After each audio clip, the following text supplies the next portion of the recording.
Principal है कानून का वो ये है कि जस्टिस डिलेड जस्टिस डिनाइड, यानी कि विलंब न्याय को विफल कर देता है। अब विलंब से मेरा मतलब क्या है? विलंब से मतलब ये है कि जब एक कॉमन पीपल कोर्ट के चौखट पे पहुंचता है तो उसकी सबसे पहले ज़रूरत होती है कि उसको इंस्टेंट जस्टिस मिले, इंस्टेंट रेमेडी मिले। इंस्टेंट जस्टिस से मेरा मतलब ये नहीं कि एक ही दिन में सारा फैसला उसके पक्ष में हो जाए।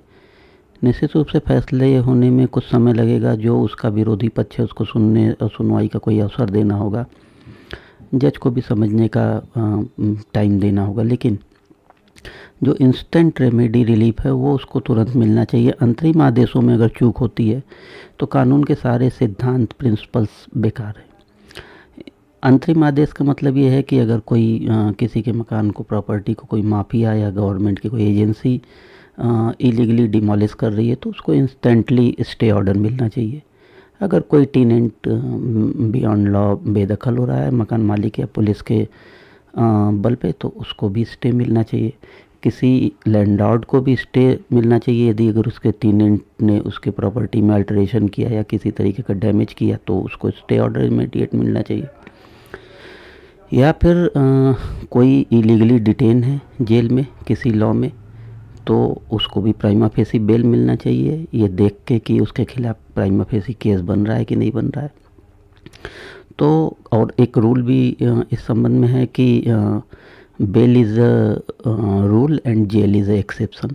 तो कहने का मतलब ये है कि जो व्यक्ति कानून की चौखट पे आया है उसको आप कानून की बहुत बड़ी बड़ी बातें बताएं, धारा बताएं, सेक्शन बताएं, ये बताएं और यहाँ ये लिखा है, वहाँ ये लिखा है, सुप्रीम कोर्ट ने ये कहा है, हाई कोर्ट ने इसमें ये समझाया है, ये विश्लेषण है, इसका उसके लिए कोई मतलब नहीं। ये सारी चीज़ें उसके लिए इरिलेवेंट है, बेईमानी है यदि उसको तुरंत न्याय नहीं मिलता। तो सफलतम कानून वो है जिस कानून के अंतर्गत लोगों को न्याय मिले और वो उस अन्याय से बच जाए जो अन्याय उनके साथ कोई पक्ष कर रहा है या कोई अन्याय हो रहा है। तो कानून की सफलता इस बात पर निर्भर करती है कि कितनी त्वरित और जल्दी हम न्याय प्रदान करें। तो मेरा हमेशा से मानना रहा है कि यह जो सिद्धांत है कि जस्टिस डिलेड जस्टिस डिनाइड, विलंब न्याय को विफल कर देता है, ये सिद्धांत निश्चित रूप से बहुत उचित सिद्धांत है और इस सिद्धांत के लिए हमारे विधायिका को कुछ अच्छा इसमें स्टेप उठाना चाहिए और एक जुडिशियल रिफॉर्म में ये टॉप मोस्ट प्रायोरिटी के बुलेट पॉइंट्स होने चाहिए। जुडिशियल रिफॉर्म बिना इस एस्पेक्ट को टच किए और इसको सॉर्ट आउट किए कभी भी जुडिशियल रिफॉर्म नहीं हो सकता। कितने भी कानून आप बना दें, कितने भी लॉ बना दें, लेजिस्लेशन बना दें, वो सारे कानून व्यर्थ हैं अगर इंस्टेंट और एक्सपीडिशियस डिस्पोजल नहीं होता है उस व्यक्ति के पक्ष में जो व्यक्ति अदालत के दरवाजे पे आया है। और आप देखिए कि ऐसा नहीं है कि इंस्टेंट इमीडिएट रिलीफ देने में बहुत दिक्कत होती है।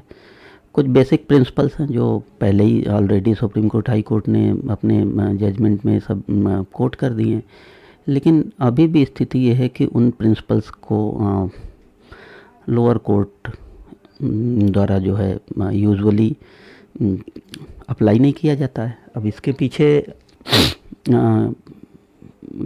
केस टू केस ये डिपेंड करता है। कई कोर्टें इसमें बिल्कुल उसको अप्लाई करती हैं, उसको फॉलो करती हैं, कुछ कोर्टें उसको नहीं मानती हैं, उनका अपना व्यू होता है। लेकिन ये व्यू इससे मतलब नहीं है कॉमन मैन को। कॉमन मैन को मतलब ये है कि वो चौखट पे आया है न्याय के तो उसको तुरंत रिलीफ मिलना चाहिए। तो इसके लिए निश्चित रूप से एक व्यापक कानून में परिवर्तन और एक कहा जाता है कि एक अच्छा स्टेप जुडिशियल रिफॉर्म के माध्यम से गवर्नमेंट को इनिशिएट करना चाहिए जल्द से जल्द।